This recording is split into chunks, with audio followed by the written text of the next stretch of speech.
बाजार अगले हफ्ते में आप सभी का स्वागत है। मैं हूं स्वाति रायना। बताएंगे आपको बाजार का आज का पूरा एक्शन, साथ ही अब सोमवार के लिए क्या रखनी है आपको खास स्ट्रैटेजी और कहां पर मिल सकते हैं आपको शेयरों में कमाई के शानदार मौके भी।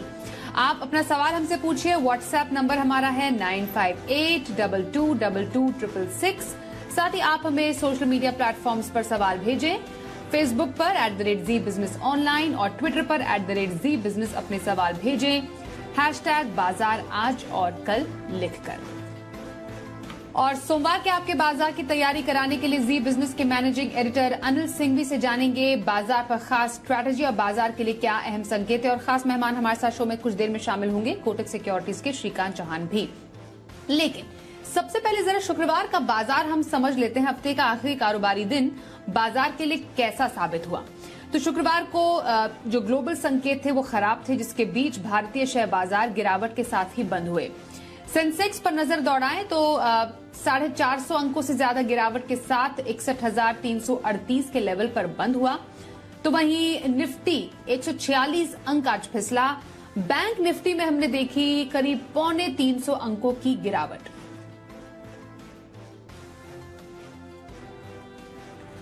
और क्या वजह रही आज बाजार में गिरावट की, बाजार में दबाव कहां से बन रहा है, समझते हैं जी बिजनेस के मैनेजिंग एडिटर अनिल सिंघवी से। हफ्ते के आखिरी दिन भारतीय बाजारों पर दिखा जबरदस्त दबाव। हालांकि उतार चढ़ाव था। दबाव की पहली और सबसे बड़ी वजह तो अमेरिका से आती दिखी। कल रात अमेरिकी बाजार जब 800 पॉइंट लुढ़क गए डाउ पर, तो जाहिर सी बात है कि दबाव तो बनना ही था। तो कल की कमजोरी को भारतीय बाजार और आगे बढ़ाते नजर आए। हालांकि खुले उतने खराब नहीं, 100 पॉइंट नीचे खुले थे और खुलने के बाद थोड़ा संभले, रिकवरी भी आई और रिकवरी में आने के बाद एक बार हरे निशान में भी लौटे हम निफ्टी और बैंक निफ्टी पर। लेकिन बस वहां पर आते ही फिर से प्रॉफिट बुकिंग और बिकवाली का प्रेशर बनता हुआ दिखा।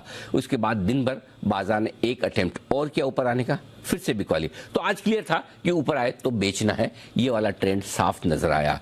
अब हफ्ते का आखिरी सेशन भी था और पहले तो सुबह सुबह डाउ फ्यूचर्स से सपोर्ट मिल रहा था, वो हरे निशान में थे 51 पॉइंट ऊपर। लेकिन दिन बढ़ते बढ़ते डाउ फ्यूचर्स भी हो गए खराब। और खराब होने की एक बड़ी वजह आई फिर से, जो आजकल आप और हम भूल चुके हैं। जी हाँ, रशिया और यूक्रेन।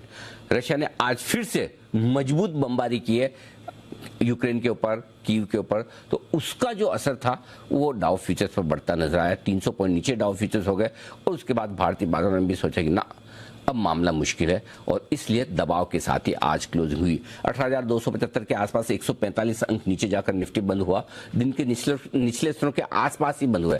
बैंक निफ्टी ने 43,080 के आसपास का लो बनाया, लेकिन बंद होते होते थोड़ा सा नुकसान वहां पर भी दिखा। 350 अंकों का नुकसान बैंक निफ्टी में भी नजर आया। लेकिन ब्रॉडर मार्केट देखें तो हालत कहीं ज्यादा खराब थी। लगभग सारे सेक्टर्स लाल निशान में। बढ़ने वाले शेयर गिनती के चुनिंदा, गिरने वाले कहीं ज्यादा। तो कल और आज 2 दिनों के तगड़े करेक्शन ने भारतीय बाजारों में थोड़ा सा मूड माहौल डिस्टर्ब किया है। और 2 क्लोजिंग, एक तो निफ्टी पर जो लगातार दूसरे दिन 18,500 के नीचे हुई, थोड़ी कमजोर। बैंक निफ्टी बड़े लंबे समय बाद 43,500 के बड़े अहम लेवल के नीचे क्लोज होता हुआ आज दिखा है। चलिए, ये तो हमने समझा शुक्रवार के बाजार में गिरावट के पीछे की बड़ी वजह अनिल जी से। जरा संस्थागत निवेशकों के आंकड़ों पर भी एक नजर डाल लेते हैं। एफआईआई यानी विदेशी संस्थागत निवेशकों ने आज कैश मार्केट में करीब 1975 करोड़ रुपए की बिकवाली की है। तो वहीं डीआईआई यानी घरेलू संस्थागत निवेशकों की तरफ से करीब 1542 करोड़ रुपए की खरीदारी के आंकड़े आज आए हैं सामने। तो काफी समय के बाद एक बड़ी बिकवाली के आंकड़े एफआईआई ने कैश मार्केट में की है। आइए अब आज के खास एक्सपर्ट हमारे साथ जुड़ चुके हैं, उनका स्वागत करते हैं शो में। हमारे साथ हैं कोटक सिक्योरिटीज के श्रीकांत चौहान। श्रीकांत जी, स्वागत करते हैं हम आपका शो में। शुक्रवार का बाजार गिरावट का शिकार हुआ। कुछ क्यूज भी थे जिसकी वजह से बाजार एक कमजोरी के साथ हमें ट्रेड करते हुए आज नजर आए। आपसे समझना चाहेंगे नेक्स्ट वीक का ट्रेंड अब कैसा रह सकता है बाजार के लिए, क्या लेवल्स आप एक्सपेक्ट कर रहे हैं बाजार में?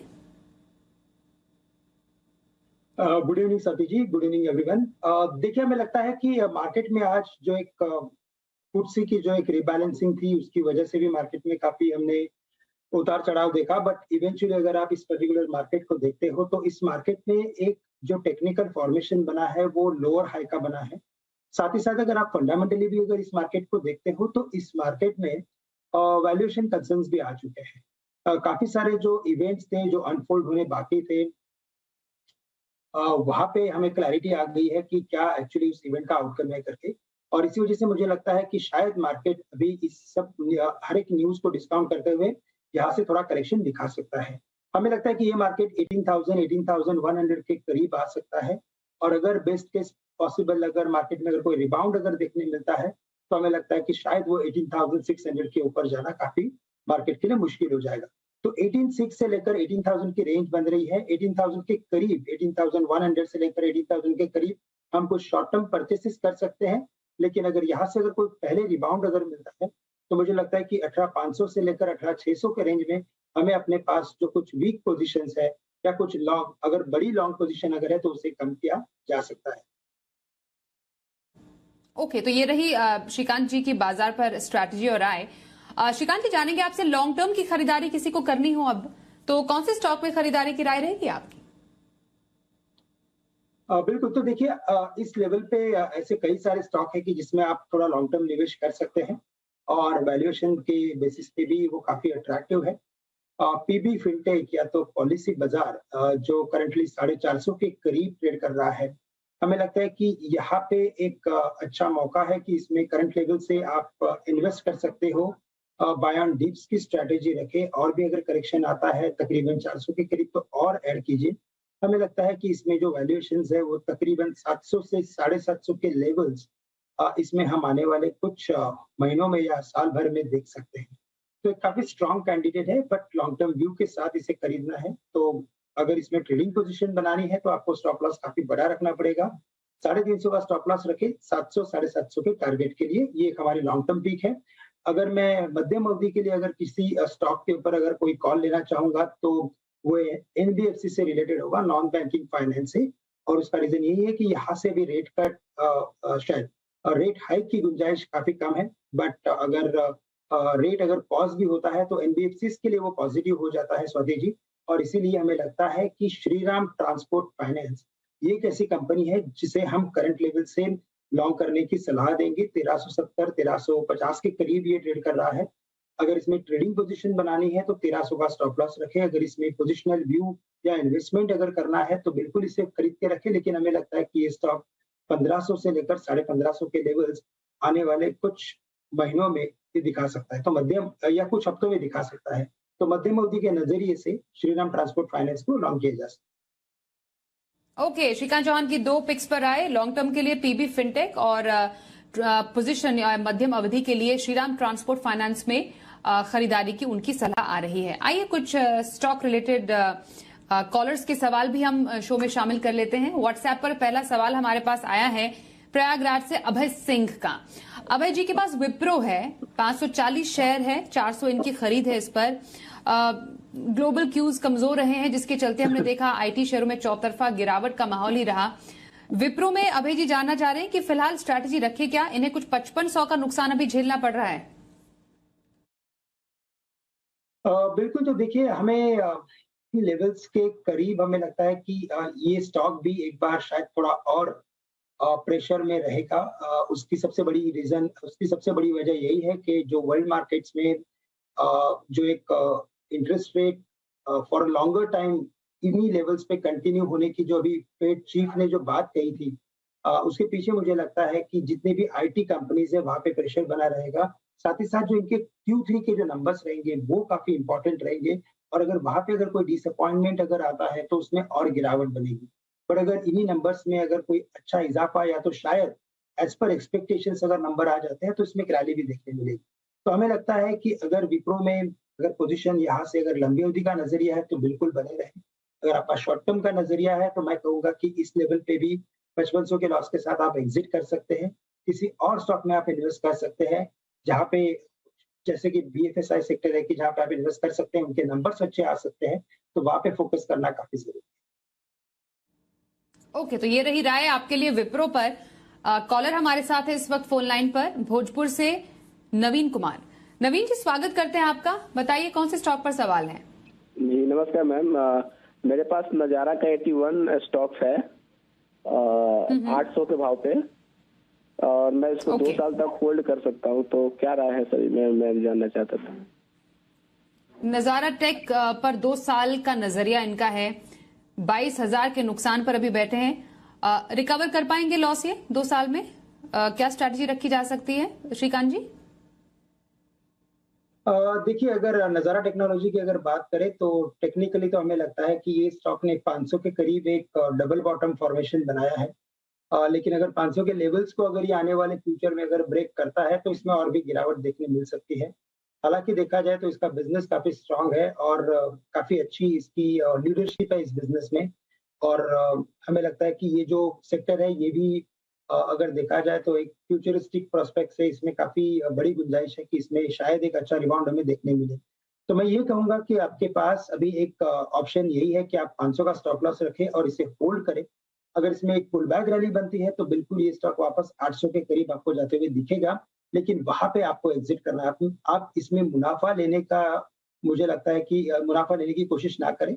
हो सके उतना कॉस्ट के आसपास आप इसमें से एग्जिट करके किसी और इन्वेस्टमेंट में कन्वर्ट कर सकते हैं। ओके, 500 का स्टॉप लॉस नजारा टेक में, इसका ख्याल जरूर रखिएगा। रांची से अजय कुमार हमारे साथ है। अजय जी, स्वागत करते हैं। बताइए कौन से स्टॉक पर सवाल है?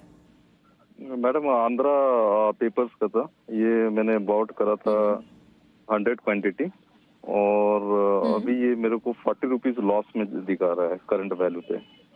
तो जानना चाह रहा था आगे फर्दर क्या इसके एक्सपेक्टेशन है। क्या राय आंध्र पेपर पर आपकी श्रीकांत जी? देखिए, वैसे पूरी पेपर इंडस्ट्री में काफी अच्छी तेजी बनी है और हमें लगता है कि ये तेजी और यहाँ से 1-1.5 साल तक बरकरार रहेगी।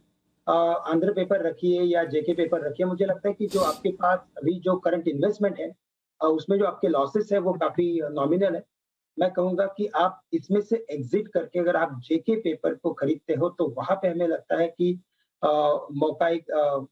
कमाई के मौके ज्यादा रहेंगे। तो करंट लेवल से आप आंध्र पेपर को बेच दीजिए, सेल कीजिए और आप जेके पेपर में आपके इन्वेस्टमेंट्स को शिफ्ट कर लीजिए। ओके, आंध्र पेपर एग्जिट करें और जेके पेपर में आप खरीदारी के मौके तलाश सकते हैं। श्रीकांत जी की तरफ से आपके लिए राय सामने आ रही है। व्हाट्सएप से सवाल है, लेते हैं पटना से प्रभात रंजन साहब का। एचडीएफसी बैंक है इनके पास, 300 शेयर है, 1610 है इनकी खरीद। एचडीएफसी बैंक पर लेना चाह रहे हैं राय कि क्या स्ट्रैटेजी रख सकते हैं। आज ग्रीन में क्लोजिंग हुई इस पर्टिकुलर स्टॉक की। निफ्टी बैंक पे हमने देखा मुनाफा वसूली रही, दबाव था, पर ये स्टॉक में इन्हें मुनाफा भी है। क्या करें? तो देखिए स्वाति जी, हमें लगता है कि अगर इसमें लंबी अवधि का नजरिया है तो बिल्कुल बने रहे। इवन शॉर्ट टर्म में भी मुझे लगता है कि ये पूरे सेक्टर में एक मोमेंटम है और ये मोमेंटम बना रहेगा। तो एक 1670, 1680 या 1580 इसी रेंज के अंदर ये स्टॉक ट्रेड करते हुए नजर आएगा। पर अगर आपके पास अगर लंबी अवधि का नजरिया है तो मुझे लगता है कि ये जो मर्जर होगा एचडीएफसी और एचडीएफसी बैंक का, उसमें इस पर्टिकुलर कंपनी को बड़े फायदे हो सकते हैं और इसी वजह से हमें लगता है कि आप इसमें लंबी अवधि के नजरिए से बने रहें। एचडीएफसी बैंक लंबी अवधि के नजरिए से बने रहने की सलाह आ रही है श्रीकांत जी की ओर से। अगला सवाल आ रहा है हमारे पास सोलापुर से जमीर साहब का। इनका सवाल जो है वो है टेक्स मैको रेल पर। 500 शेयर है, 63 रुपए 20 पैसे है इसकी इनकी खरीद। इस पर जानना चाह रहे हैं कि फिलहाल इस स्टॉक में क्या लग रहा है, आने वाले टाइम में क्या स्ट्रैटेजी रखने की सलाह आपकी तरफ से रहेगी श्रीकांत जी? तो देखिए, हमें लगता है कि जितने भी रेल से रिलेटेड या जुड़े हुए स्टॉक है उन सब में तेजी बनेगी। इट विल टेक टाइम, थोड़ा वक्त और लगेगा, बट हमें लगता है कि ये ग्रेजुअली आने वाले कुछ महीनों में, 1 या 1.5 साल में शायद ये स्टॉक वापस 100 से 120 के लेवल्स के करीब जा सकता है।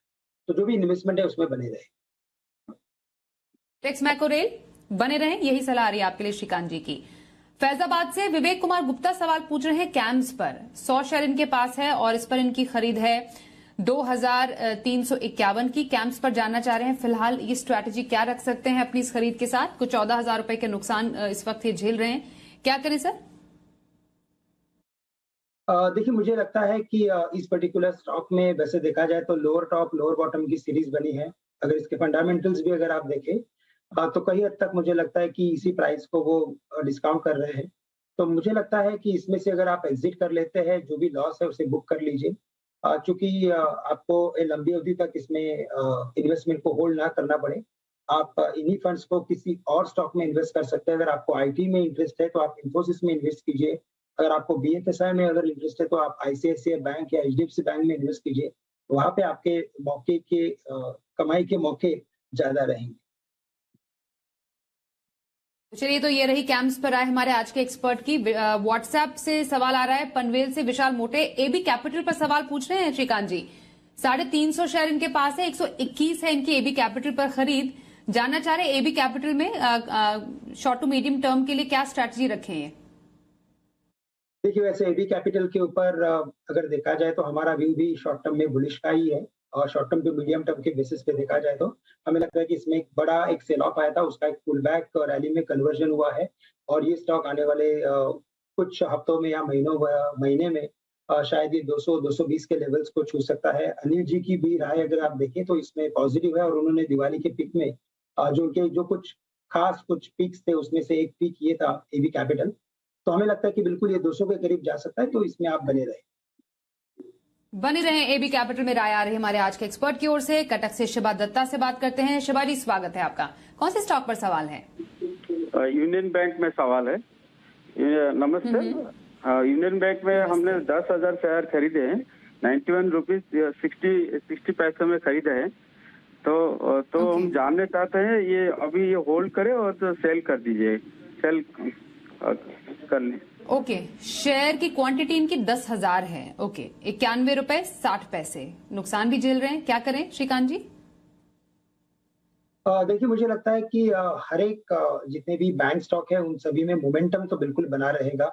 बट हमें लगता है कि अगर इतनी बड़ी अगर इन्वेस्टमेंट अगर करनी है तो क्यों ना आप किसी लार्ज कैप कंपनी में या किसी ए ग्रुप सॉर्ट ऑफ कंपनी में आप या बैंक में आप इन्वेस्टेड रहे। क्योंकि आने वाला जो साल रहेगा वो काफी सिलेक्टिव रहेगा, वैल्यूएशन कंसर्न्स यहाँ पे रहेंगे। तो हमें लगता है कि बिल्कुल इसमें एक रिबाउंड मिल सकता है। अभी 85 के करीब है, शायद 90 रुपए के करीब बिल्कुल जा सकता है अगर मार्केट में थोड़ी सी भी अगर तेजी बनती है तो। हमें लगता है कि आपके कॉस्ट के करीब आप इसमें से एग्जिट कर लीजिए, और आप जो टॉप 3 टॉप 5 बैंक्स है अगर आप उनमें इन्वेस्ट करते हैं तो आपके रिटर्न्स काफी सेफ रहेंगे, but at the same time आप काफी कॉन्फिडेंट भी रहेंगे इन वीक मार्केट्स। ओके, तो ये राय रही आपके स्टॉक पर हमारे आज के एक्सपर्ट की ओर से। अब बात करते हैं नई दिल्ली से प्रेम प्रकाश से। प्रेम जी, स्वागत है आपका। बताइए कौन से स्टॉक पर सवाल है आपका? मेरा सवाल ये है कि मैंने टाटा एलेक्सी के शेयर 250 लिए थे। मेरे अबाउट ये रेट चला गया था 10,500 के करीब। अच्छा। और अभी हम देखते हैं कि 6,500 के लगभग रह गया है। क्या ये कभी ऊपर जाएगा या नहीं? और मैं लॉन्ग टर्म में इन्वेस्टेड हूँ, मुझे कोई इसका लॉस कितना है इससे मुझे ज्यादा फर्क नहीं पड़ता। ठीक है, श्रीकांत जी बताइए, बिल्कुल क्लियर कट सवाल है इनका, कभी उबर पाएगा ये? तो देखिए, टाटा एलेक्सी ये एक स्टॉक ऐसा है कि जिसमें ये ऑटोमेशन से रिलेटेड है और काफी अच्छी स्ट्रॉन्ग पेडिग्री वाली कंपनी है, टाटा ग्रुप की कंपनी है। नो डाउट कि इसमें वैल्यूएशंस काफी एक्सेसिव हो चुके थे, एक्सट्रीम वैल्यूएशंस पे ये आ चुका था, इनफैक्ट यूफोरिक मोड में था, और इसी वजह से इसमें वैल्यूएशन का अगर आप देखें तो मल्टीपल्स जो होते हैं, प्राइस टू अर्निंग जो होती है, वहां पे बड़ी गिरावट आई है और उसी वजह से स्टॉक गिरा है। हमें लगता है कि अगर लंबी अवधि का नजरिया है, लॉन्ग टर्म का अगर नजरिया है तो आप बिल्कुल बने रहे। एट द सेम टाइम मैं आपको ये भी कहना चाहूंगा कि अगर ये स्टॉक करेक्ट होकर अगर 6,000 के करीब अगर आता है तो आप थोड़ा सा और इन्वेस्टमेंट आपका बढ़ाइए, क्योंकि 10,000 के करीब जो आपने खरीदा है उन लेवल्स तक पहुंचने में इसे वक्त लग सकता है। बट अगर आपका लंबी अवधि का अगर नजरिया है तो आप बिल्कुल इसमें और खरीदे, और एवरेज के साथ आप इसमें अच्छे मुनाफे के साथ आने वाले फ्यूचर में एग्जिट कर सकेंगे। तो बिल्कुल बने रहें। टाटा एलेक्सी में यही सलाह है आपके लिए हमारे आज के एक्सपर्ट श्रीकांत चौहान की तरफ से। सोमवार के बाजार पर खास स्ट्रैटेजी, आइए समझते हैं अनिल जी से। अब सोमवार को जब हम लौटेंगे तो सबसे ज्यादा नजरें होंगी आज रात के डाउ के एक्शन पर। कल 800 पॉइंट की कमजोरी के बाद आज डाउ फ्यूचर्स 300 पॉइंट नीचे हैं। अब बड़ी बात है कि जो डाउ फ्यूचर्स सपोर्ट के आसपास हैं 32,900 33,000 वहीं पर होल्ड करके रिकवर कर पाते हैं, या फिर इकोनॉमी के बाद अब जो रशिया यूक्रेन की तरफ से नया तनाव आया है उसके दम पर और गिर जाते हैं। गिरने के लिए भी जगह सही है, और अगर बाउंस देना है तो भी बेहद इंपॉर्टेंट सपोर्ट लेवल पर बैठे हैं हम डाउ पर।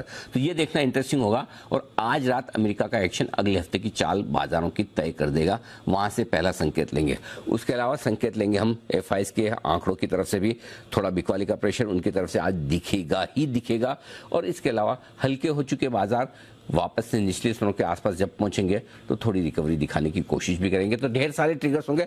लेवल्स बता दूं इमीडिएटली जो अब आपके लिए सपोर्ट का काम करेगा वो है 18,100 18,150 सोमवार के लिए।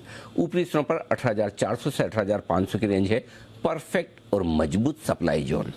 बैंक निफ्टी का जहां तक सवाल है 42,950 43,100 ये आखिरी उम्मीद है सपोर्ट के लिहाज से, और ऊपरी स्तरों पर 43,600 से 43,775 ये है वो रेंज जहां पर सप्लाई आने की आप उम्मीद कर सकते हैं सोमवार को। तो सोमवार के दिन जो सेशन होगा वो शॉर्ट टर्म ट्रेंड के लिहाज से मेक या ब्रेक वाला होगा भारतीय बाजारों के लिए। आइए अब चर्चा करते हैं सोमवार की ऑप्शन स्ट्रैटेजी की। मोतीलाल ओसवाल फाइनेंशियल सर्विसेज के चंदन तापड़िया से। चंदन जी स्वागत है आपका। सोमवार को ऑप्शन स्ट्रैटेजी कहां रखी जाए? जी नमस्कार। देखिए बाजार में लगातार 2 दिनों से बिकवाली हो रही है, तो बाजार के पूरे दृष्टिकोण देखते हुए 2 तरह के सेटअप मिलेंगे, एक बाई के और सेल के।